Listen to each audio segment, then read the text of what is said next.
Hello, and welcome back to another episode of Critical Reactions with your host, Bryan. We're going to continue on with this week's theme of First and Last, checking out songs from a band's first and final album. We're going to continue on with our exploration of Nothing, checking out a track from their latest album, The Great Dismal. This one is called Famine Asylum.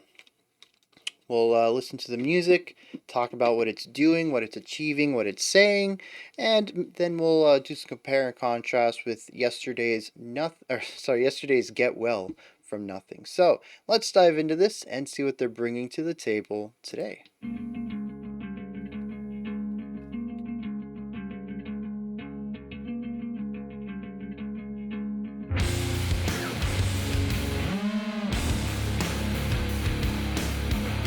That is a massive sound.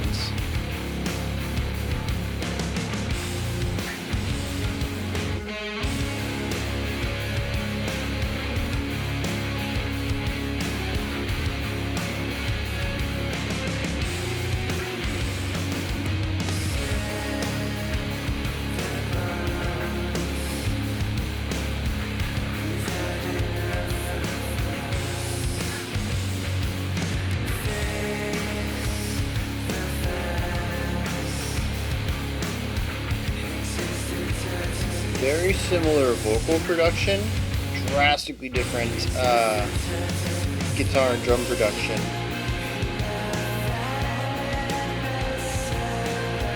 The bass is audible on this track.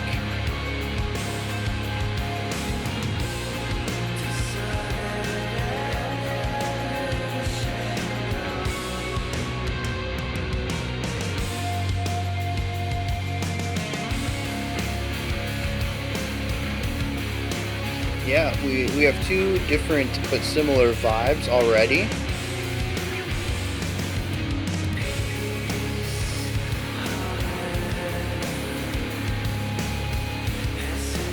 Very wall of sound as well.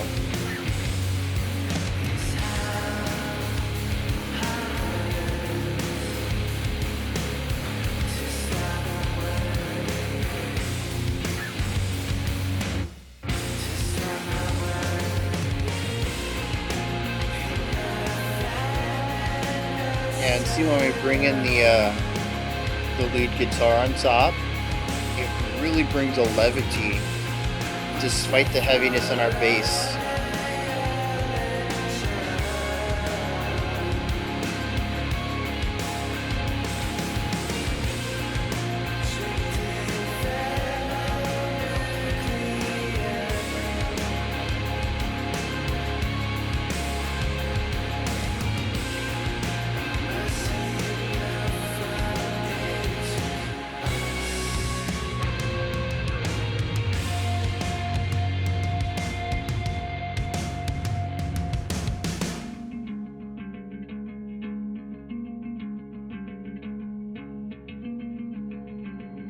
Okay, so a stripped back version of that riff we already heard.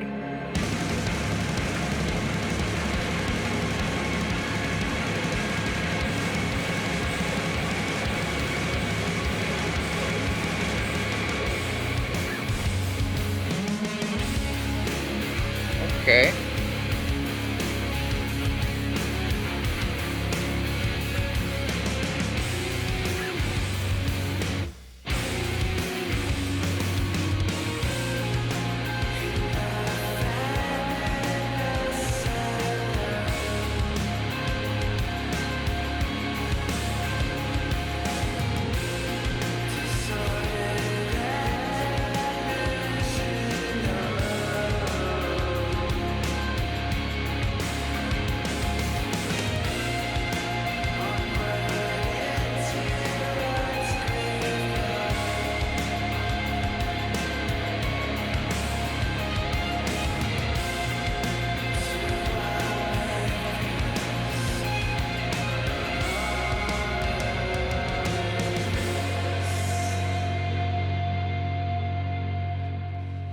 All right.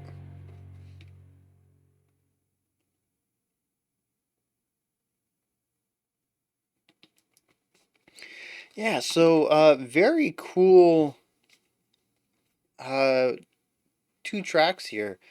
Yesterday's Get Well and today's Famine Asylum that we can talk about because this is. Well, we'll get into this later, right? We'll do the compare and contrast later. I want to talk about the song first. But while it is really neat to compare how a band has drastically shifted in style or tone, like we did last week with Catatonia, I think it's equally interesting to see how a band refines down a sound and utilizes you could say, a trademark sound of theirs in more and more effective manners. I think that's always neat. So let's dig into this. What is going on, right? So this is not too different than yesterday's track. We have a very well. We have distorted, heavy guitars with drumming. There's a bass here.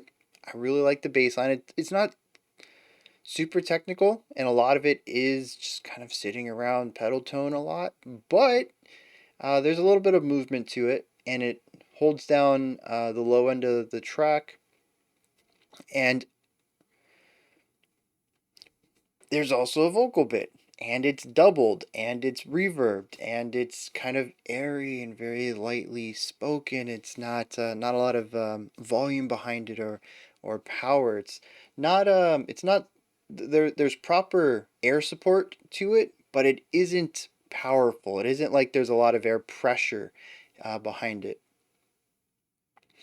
Um, and the song kind of has two modes to it. We either get pure distortion, which is this wall of sound, heavy weight from our guitar, or we have this moving melody line that is full of descending patterns of three note groupings that kind of has a brightness to it. There is a beauty to it that I find really interesting because it's pushed up against our verse and our bridge, which are very noisy. They're very staticky. They're very grainy. Um, they're just not beautiful sounds. And it's interesting that we get this little pocket of beauty between all that, especially with the way that it plays off of our vocals, which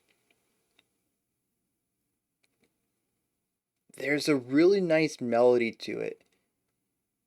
I wish it was bumped up just a hair. It's kind of pushed into the track a bit more than I would like, but it's fine. I can hear it. I couldn't make out any words or syllables, but I could hear the melody, which I think is the most important part of music. I'm not saying lyrics aren't important, but when you're looking at the pure music of what's on paper, just being able to hear the notes, I think, is important.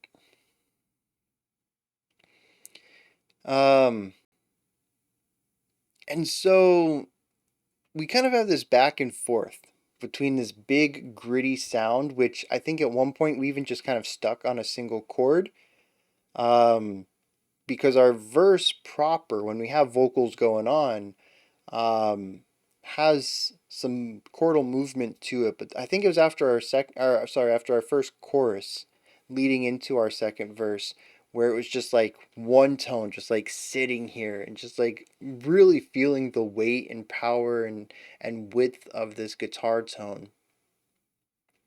Just really leaning into the crackle and the power of it.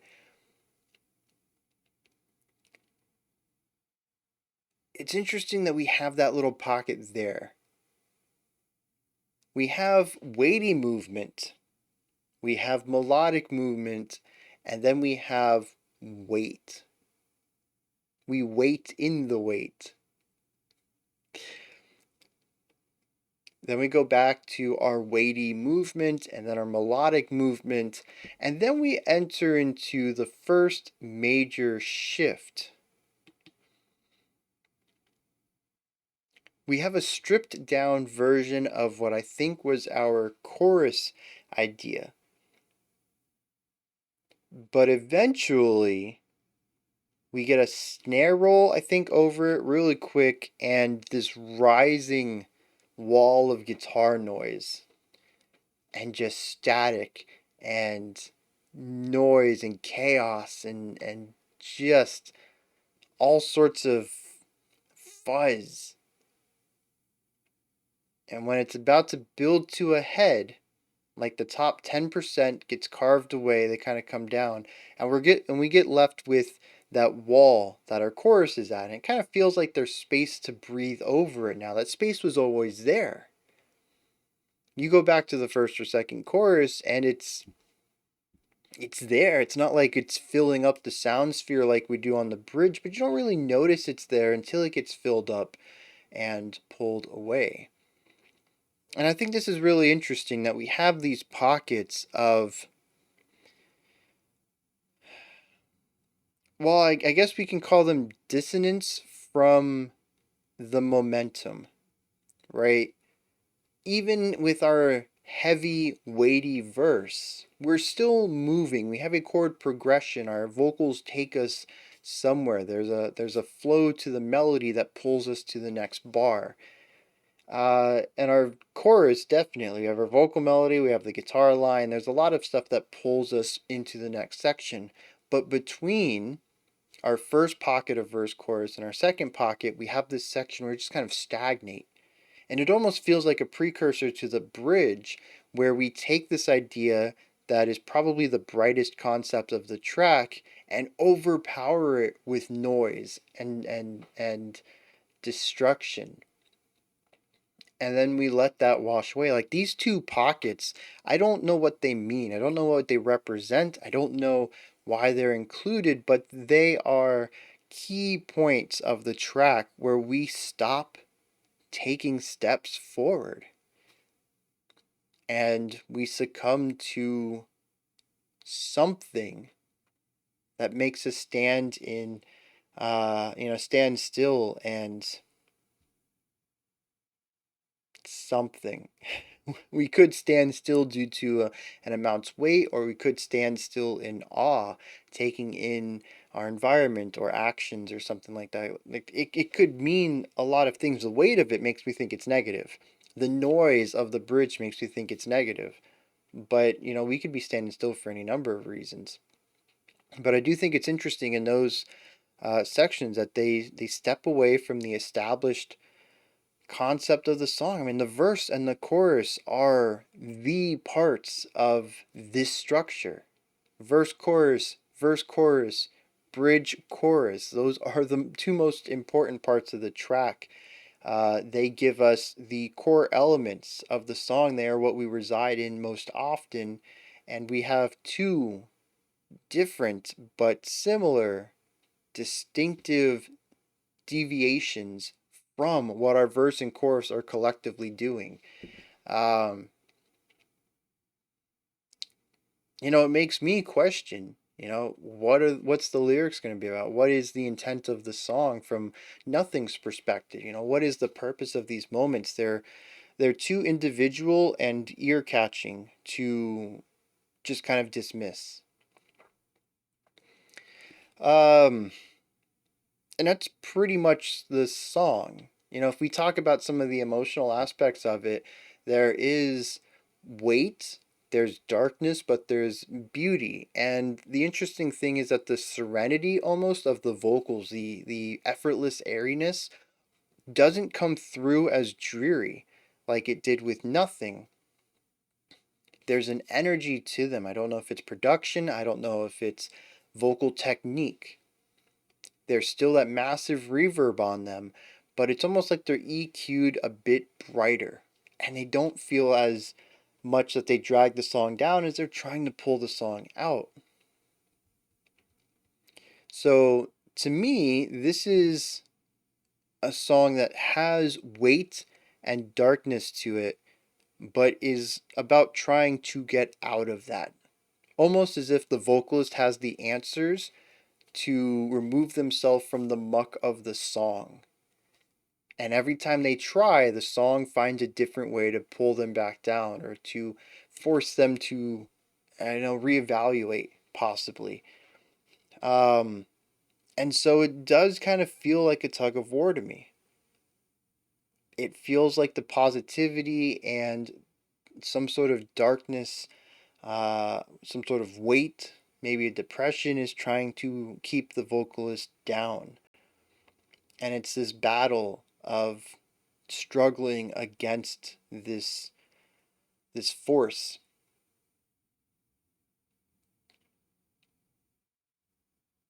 which kind of puts it in line with Get Well. Both of these tracks deal with a darkness, they deal with a weight. Um,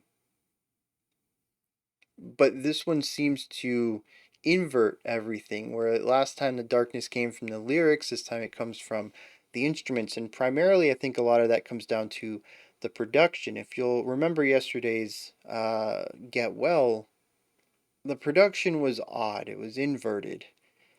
The vocals were a bit too loud, given how they sounded, and the instruments were a bit too soft, given that they were overdriven, distorted guitars. The bass was barely audible at all, and anytime the guitars had a lead element, it was just kind of real low. Basically, every decision you could make for a mainstream production style was kind of gone the other way to an extent. This one is a lot closer to a more typical style, but it kind of leans more towards a typical post rock style, where the guitars are way overdriven, way distorted, bumped up so high with their volume that it almost feels like they're trying to break out of the song. It is such a large sound that it covers up our vocals. Our vocals are almost pushed a bit too far into the mix. And compared to mainstream music production techniques, they are too far into the mix. Like I had mentioned, I couldn't really make out syllables. I could hear the notes, which was better than nothing, but it's not clear enough to be the traditional placement for your lead melody, which would be above the music.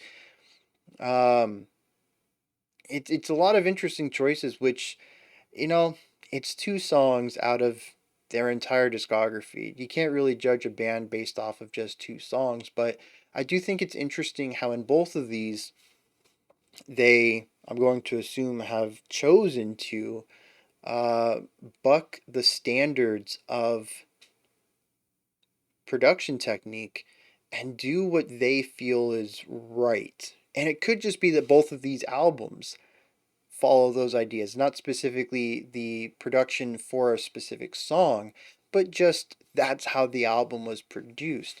But it could also be that all the songs on the album are thematically similar and thus the production fits them all as well. Like I said, I'm working at this from a vacuum of just two tracks.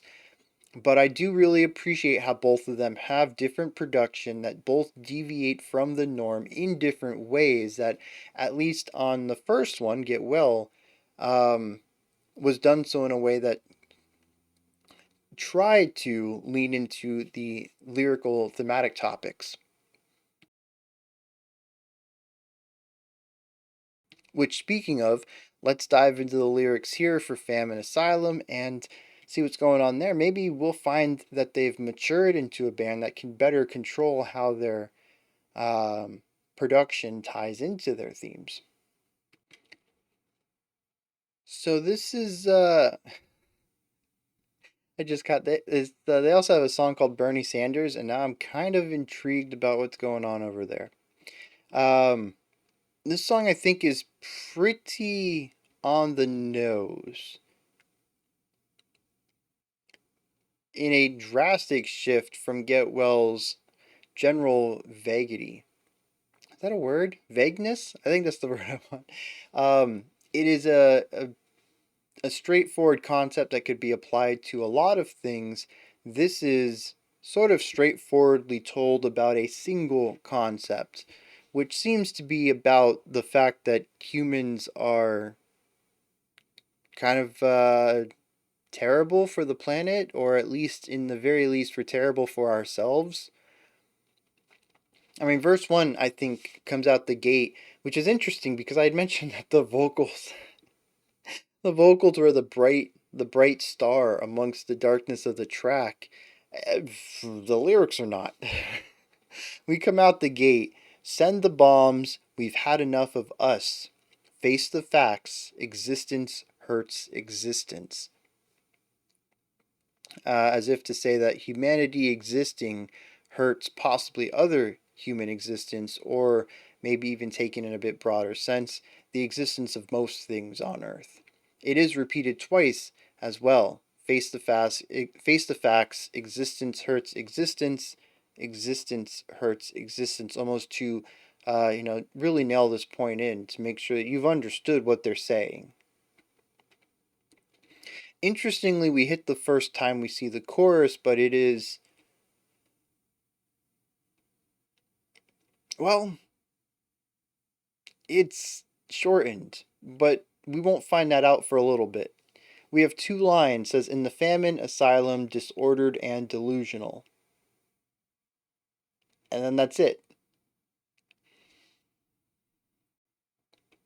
The only way I can read this is that it is a direct continuation of the last idea. Existence hurts existence in the famine asylum, which is disordered and delusional.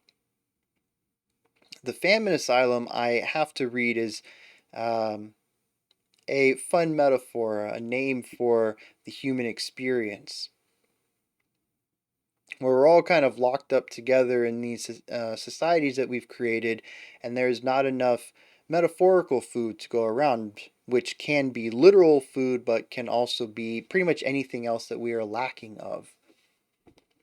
There is no order here, and there is a lot of delusions that the societies we've created work. This is just a very delusional area, a very delusional place we're in, this famine asylum.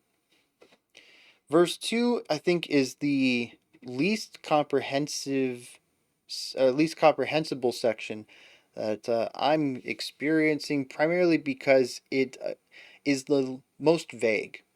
It says, peace on earth, essence of purity, is how I learned to stop my worrying. Unless this is tying back to the idea that we need to drop the bombs, that if we bring peace on earth, if we end, if we eradicate humanity, that is how the earth will strive, and through that I can stop my own worrying of my existence. I don't have to worry about the little problems I have, because I'm actually not a great addition to the planet, is kind of the vibe I'm getting from this. But I don't know if that's what they were aiming for. Like I mentioned, it's a bit more vague than our first verse. We hit our second chorus though, and this is interesting because we have a shift. In the famine asylum, it starts, but doesn't go into the idea of disordered delusions. It says, all set for annihilation, draped in thermonuclear, a mercy blow from it to us. And this is part of where my idea that it might actually be humans versus Earth, because it says it's a mercy blow from it to us. It's going to put humanity out of its agony, right? Then we have the chaotic moment, the bridge, the noise, the rising pressure that releases into our final chorus, which is an expanded version of the first chorus we heard. In the famine asylum, disordered and delusional, onward into light's graveyard, to our makers no longer with us.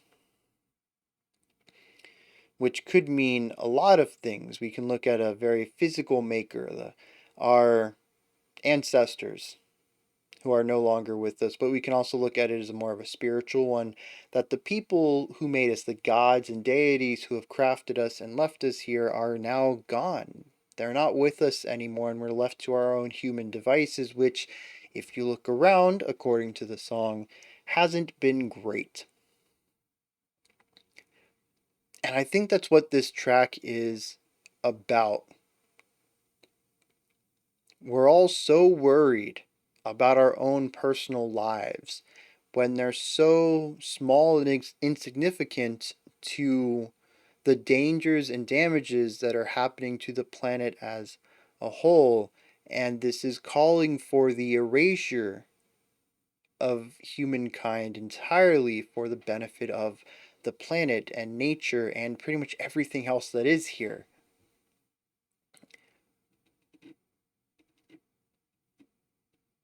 It's interesting how it runs so counter to my interpretation of the music, specifically the vocals and how they were juxtaposed to the general tone of the rest of the track. The guitar work fits in here very nicely, especially if we look at this in the idea of an asylum, of a mental health facility, specifically one from ages ago when they would have still been called asylums, and the types of abuse that went on in them. And we look at this through the lens of that.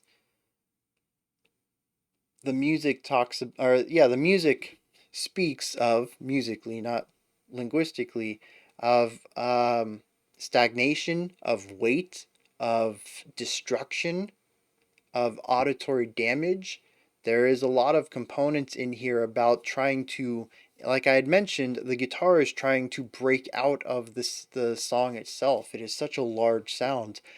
It's kind of leaning into the ideas of growing too large for its cage, trying to break outside of its boundaries, which is kind of something that happens when we take into the effects of, how we're pushing the boundaries of Earth and damaging uh, it by our overreach and stuff like that. So there's definitely some elements in the music that lend itself well to these themes, but the vocal work doesn't for me. That sort of ethereal, what man, what it's a, we've heard this before. It's a it's very specific subgenre of pop that I associate this vocal style, the airy, doubled, reverbed vocals. I can't think of what that subgenre is called. Um, but to me, it's almost apathetic, but the lyrics are not. The lyrics are very generally passionate about a specific topic and has very concrete ideas about how it thinks we can achieve correcting these problems. And the delivery of the lyrics just do not sell that. It does not sell the weight of the concepts and themes. So it's interesting because usually I can say, well, the music was written separately from the lyrics so that they don't line up, but you can't really write the lyrics and the vocals separate from each other. I mean, you can write out the notes and then assign lyrics to them, but I'd wager that in most cases where you have a band or you have somebody who is a vocalist and that's all they do, the lyrics and the vocal lines are both going to be crafted from the same person. I would expect a little bit more synergy out of it, which makes me think that it's either one of two things. Either A, the dissonance in the themes is supposed to mean something, or B, this is just how the vocalist sings. It is their most comfortable style. Everything they've ever sung was like this, and this was just a topic that was very near and dear to them that they wanted to talk about. So they just ran with it. They're not supposed to go together. But at least for me, I find that tends to detract a little bit from the message. I really like synergy in that way. I mean, I like synergy in every way. I love it when the musical themes reinforce the lyrical themes and they're delivered in a way that all just comes together into something very uh, honed in on its purpose and intent. But specifically with vocals, if you're going to sing something, I kind of want the method of delivery to match the intent of the words.